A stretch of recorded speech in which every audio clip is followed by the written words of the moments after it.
I'm Janice Hossager. After 3 decades in the marketing business and many years of being an entrepreneur, I've learned a thing or two about marketing. Join me as we talk about marketing, small business, and life in between.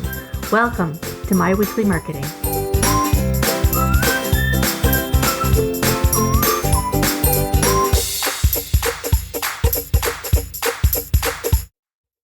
What if I told you that a chunk of the money you're spending on ads right now is going straight to a black hole?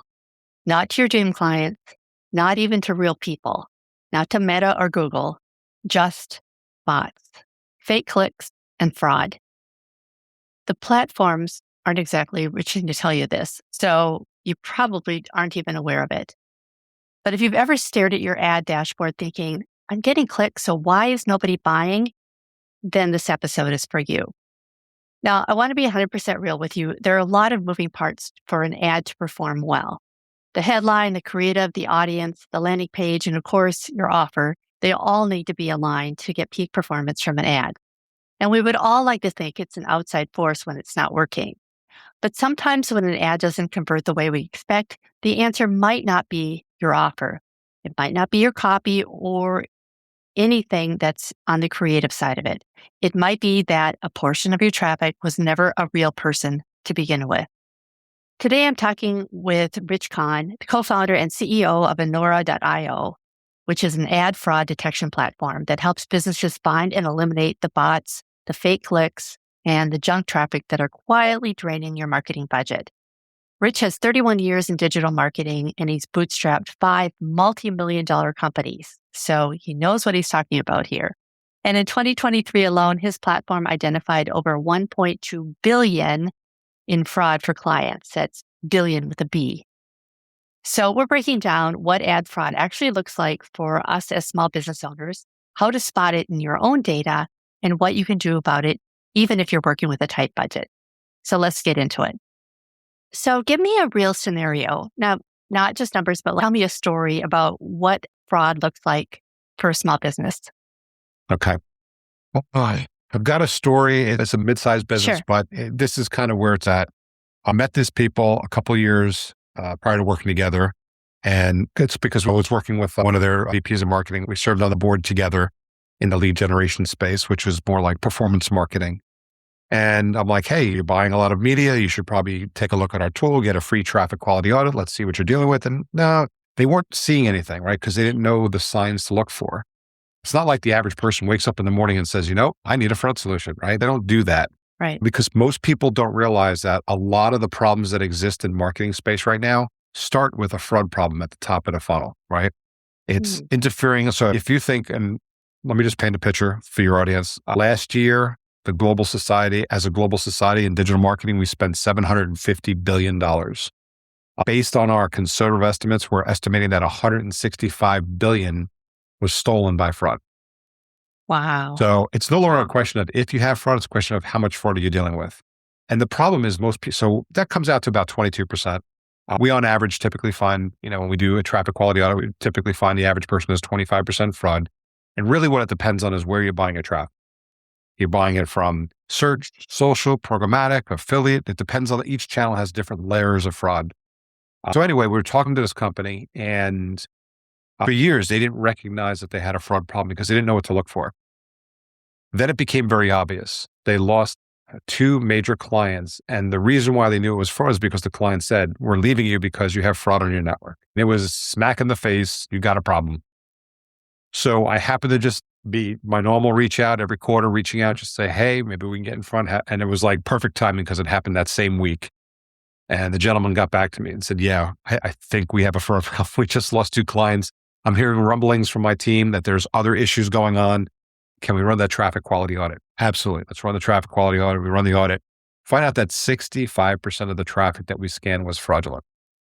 Wow. So let me backtrack in a second. I'll just try to give you guys a little bit more insight. Okay, so if you had less than 5% fraud, it pretty much goes unnoticed. It's still eating your budget, but it's hard to identify that because it's such a small percentage of your overall volume. It is what it is. Once you break 10%, you start to notice the ROAS is starting to fall. Things are not right. You're getting leads and you're calling them and they don't answer. Or when you get them on the phone, that they tell you that I didn't fill out your form. You're starting to see some signs. Maybe you have a lot of traffic and low conversions.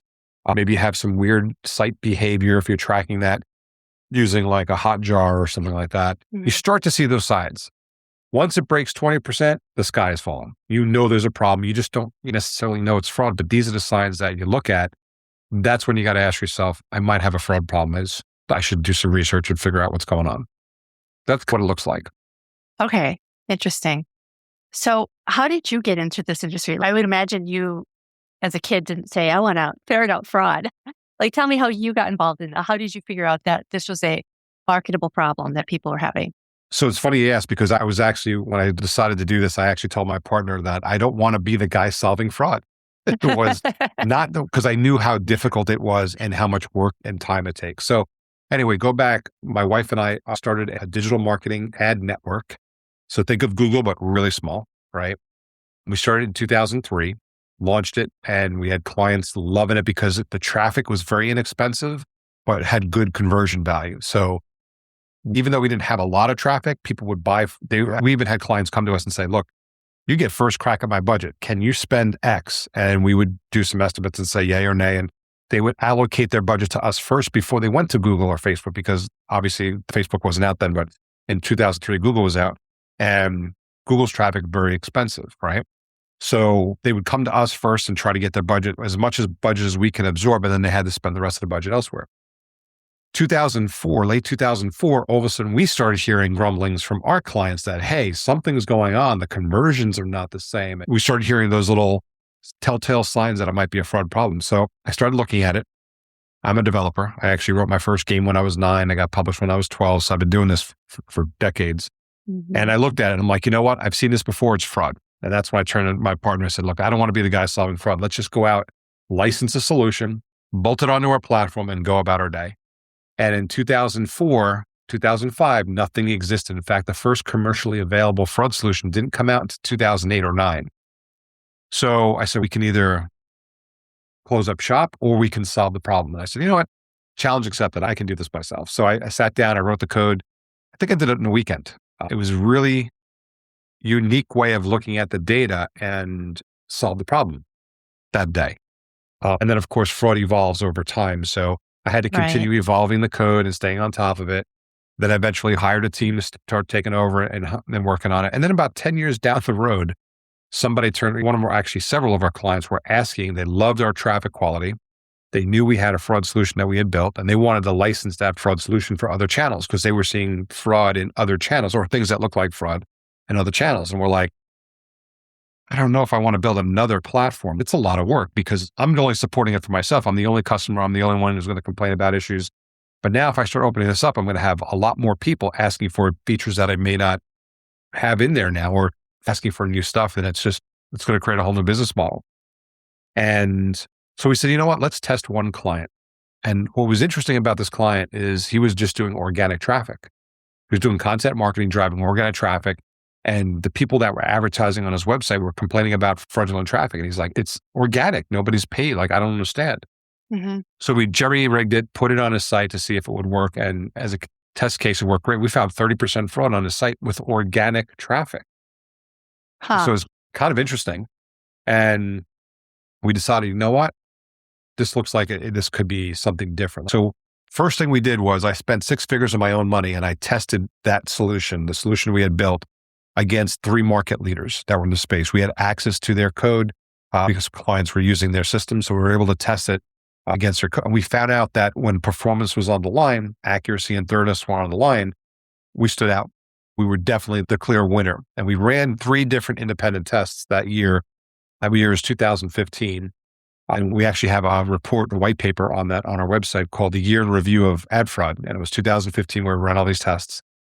So we decided, you know what, we definitely have something that's worth bringing to market. So we spent 2016 working on it. And April 1st of 2017, we launched Nora as a standalone fraud solution. So that's how I got to where I am now. Yeah. That's really unfortunate that that is such an issue. And we'll talk more about like organic versus paid in just a minute here. But is this something, a lot of my listeners are small businesses, like really small, solopreneur or just startups. is this really a big company problem, or is this something that's across the board that can affect anybody?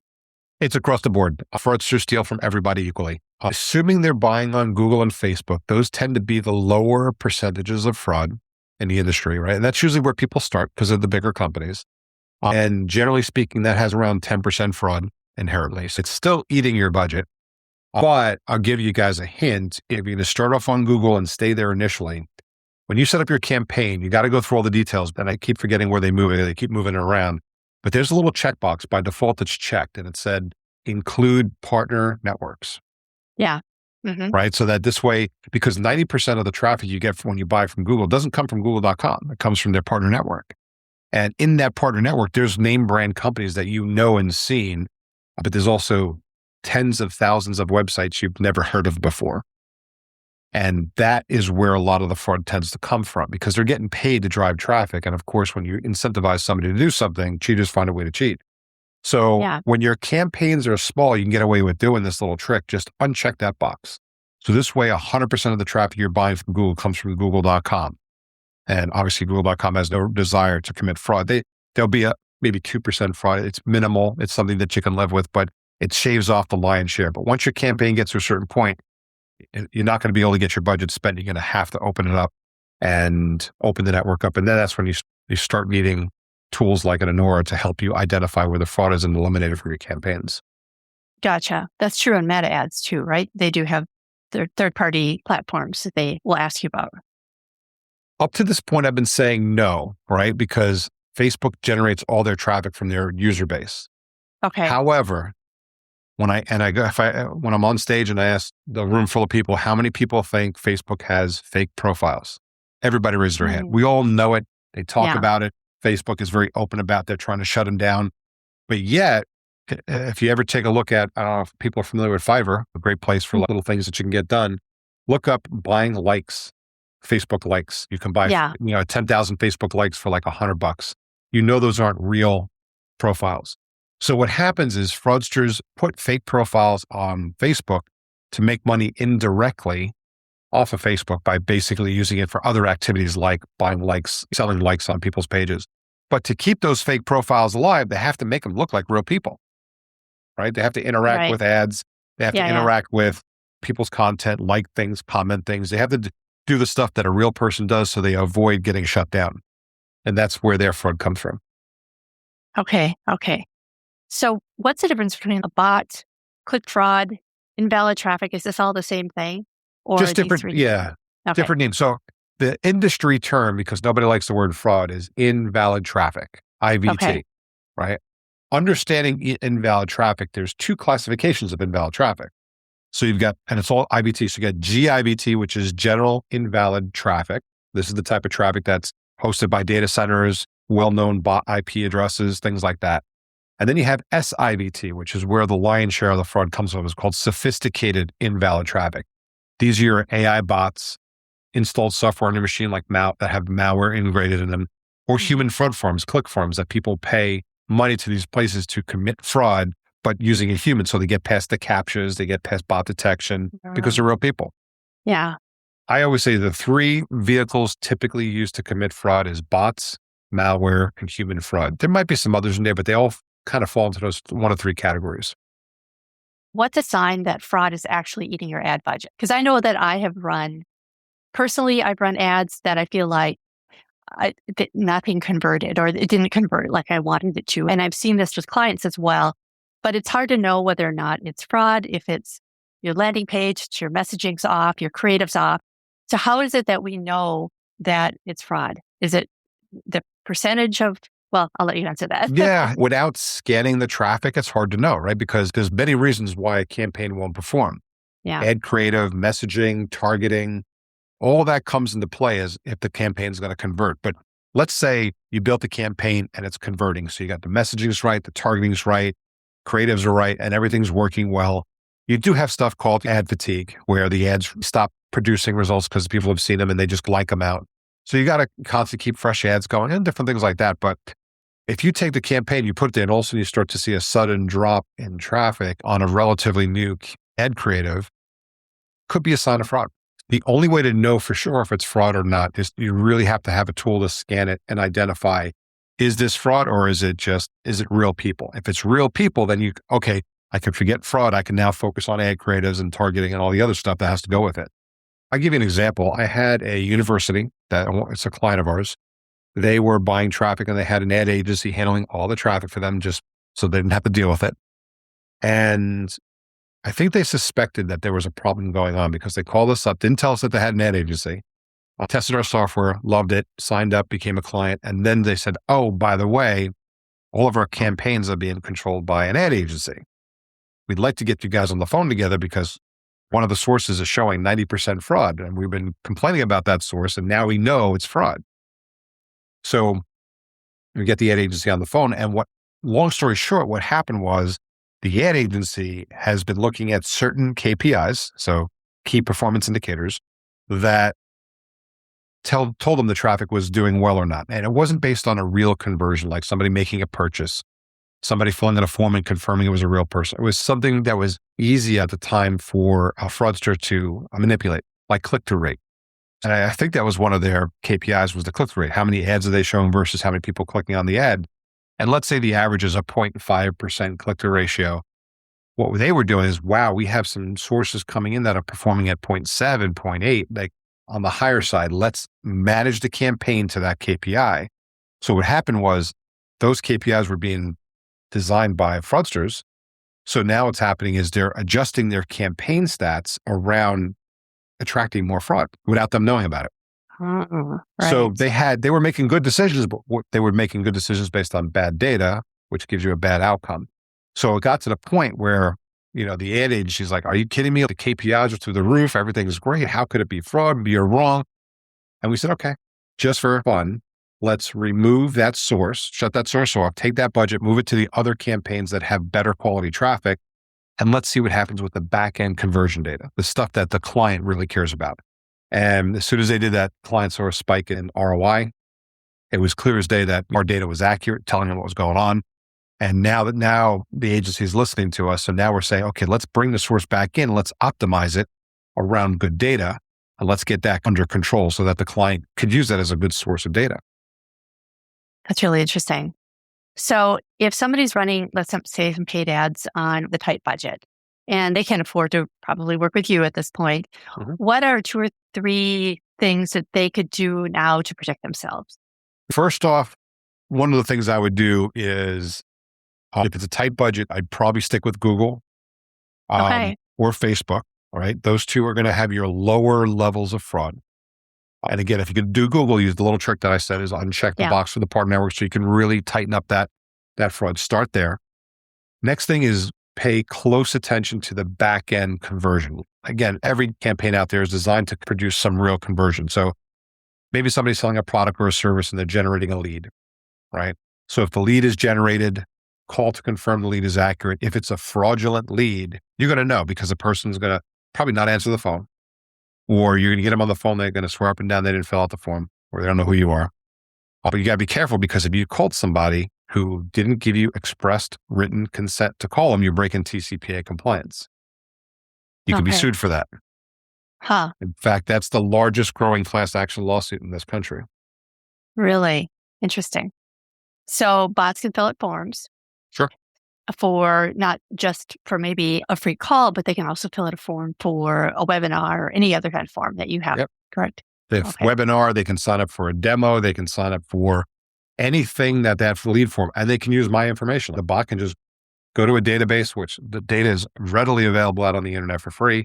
They can look up my name, look at the email address, look at the phone number. They have all that information, fill out the form. Heck, I've seen bots that type and they'll type out Richard. And as they're typing out Richard, they make a mistake. They delete the character. So they make it look like it's because sometimes people are looking at the screen videos and they're watching it in real time to see how it's being filled out. And it says, oh, that looks like a real person. Meanwhile, it's not Rich Kahn filling out the form. It's some bot filling out that form. So you got to watch for all these things. But if you start getting those leads where they're not real leads, you know that you're having an issue with fraud. You can link it back to maybe the campaign creative, the keyword, depending on the targeting criteria. A lot of these platforms, especially Google and Facebook, have extreme targeting criteria, and you can dig into that and you can start to optimize a little bit around that It's a lot of work. But again, this is my fifth multi-million-dollar web property that I bootstrap. So I understand tight budgets. I've been tight budgeting my whole career, bootstrapping. So I get it. In the beginning, you work 90 hours a week and you just do what you got to do to get it up and running. And then once you start making some money, then you can start hiring people to help out with the work, right? But in the beginning, right. as a solopreneur, it's 100% on you. How often how easily can we spot this on like Google Analytics? Oftentimes we'll look at where our source data is and we can see our sites that we've never heard of, Yeah. Again, if you're on Google, you're basically, and again, let's say you're buying Google and a partner networks. Really what the targeting criteria that you have control over is really going to be the campaign, the ad group, the actual ad itself, the ad creative, the ad listing, the keyword that it came in on.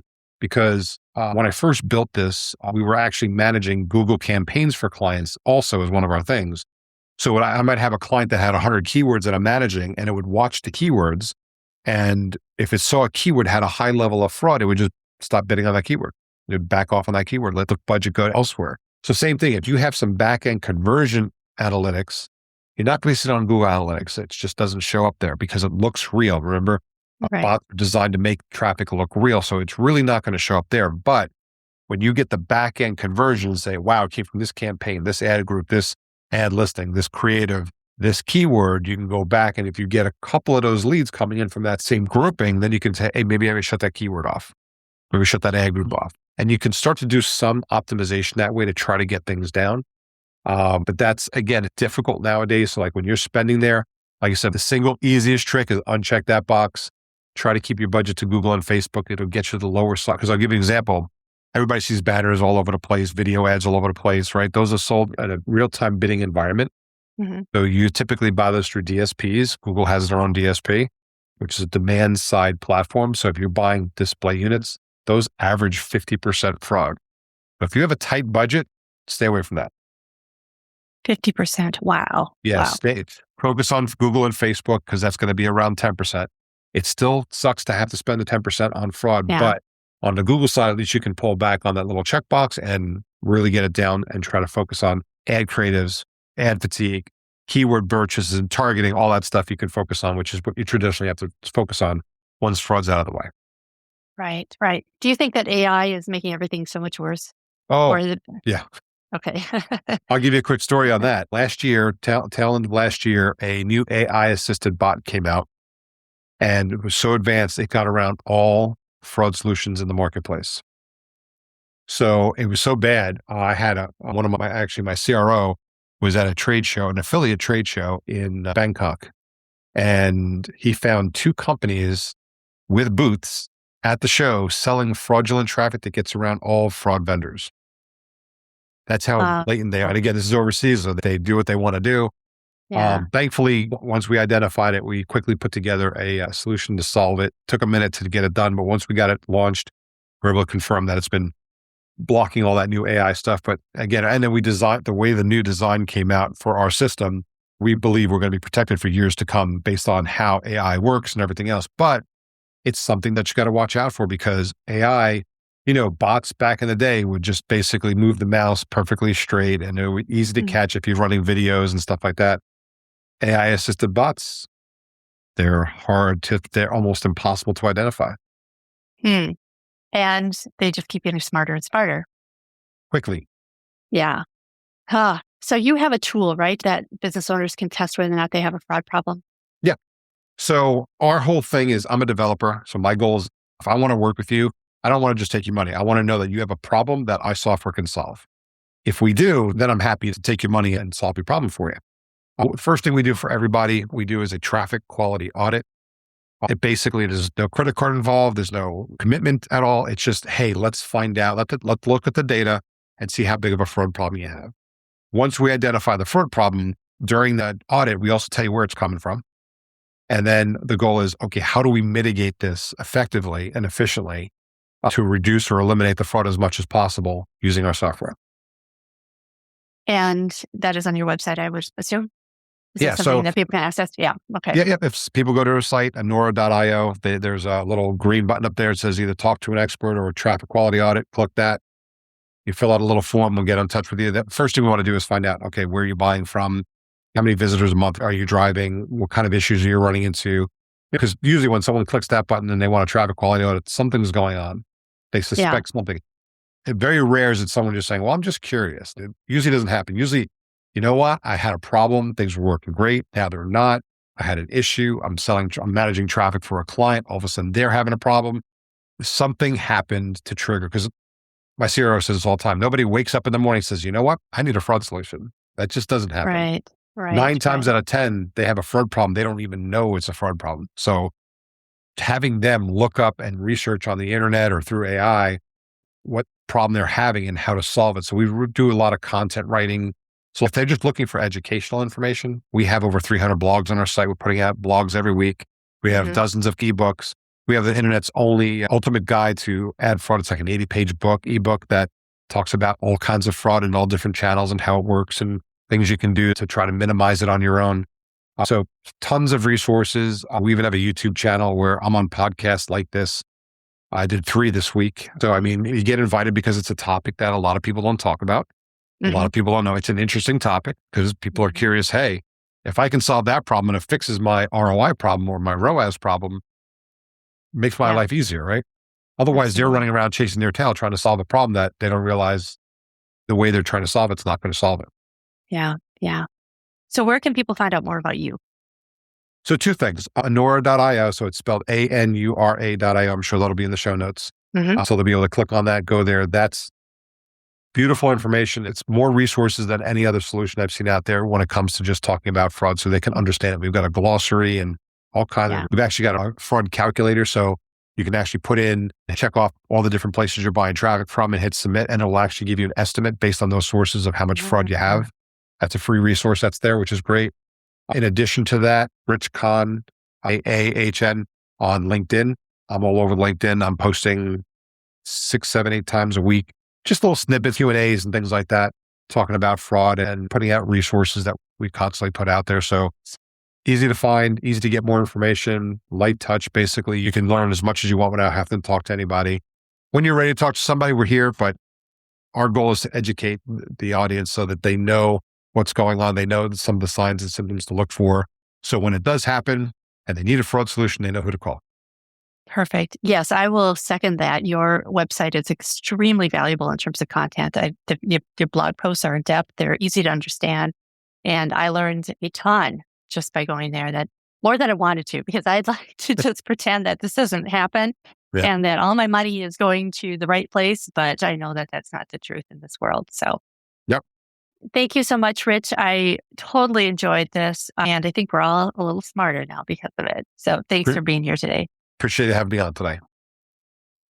So I don't know about you, but I'm going to look at my ad results really closely from here on out to see if I can spot any fraudulent activity going on with those. And for more information about Rich or anything we talked about today, visit the show notes at myweeklymarketing.com/161. Thank you so much for joining me today. I hope to see you next time. Bye for now.